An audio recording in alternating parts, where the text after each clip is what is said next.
11-year-old Milena Uralova lies in a hospital, recovering 9 days after a Russian soldier shot her through the face.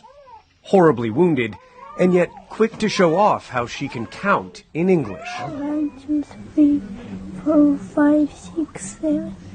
Я могу достать. She can't speak loudly, her mother Elena explains.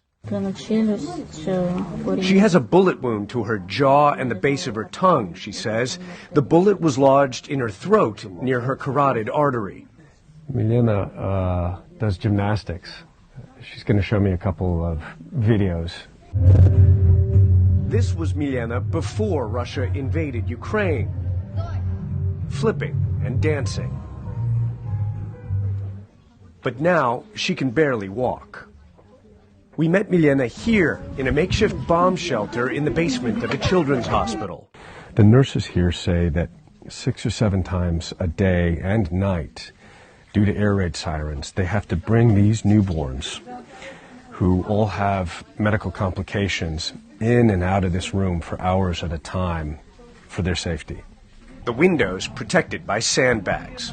On March 16th, Elena, her 2 daughters and mother-in-law fled from the Ukrainian port city of Mariupol after enduring weeks of Russian bombardment, jumping into the back of a car with 2 strangers to escape.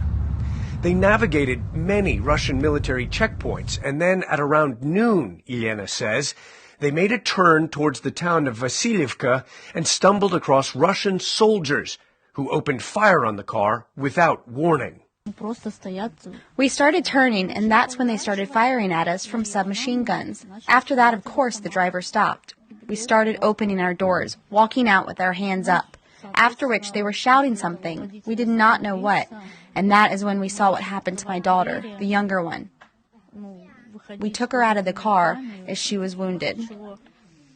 Her mother says, realizing their mistake, the Russian soldiers gave her daughter first aid and sent her to a nearby hospital in the Russian-occupied town of Tokmak. A Red Cross vehicle later brought her to this hospital for life-saving surgery. The hospital has treated 9 wounded children in the last 2 weeks. What injuries are you seeing now? Different injuries, different trauma. It's head trauma, it's amputation, traumatic amputation. It's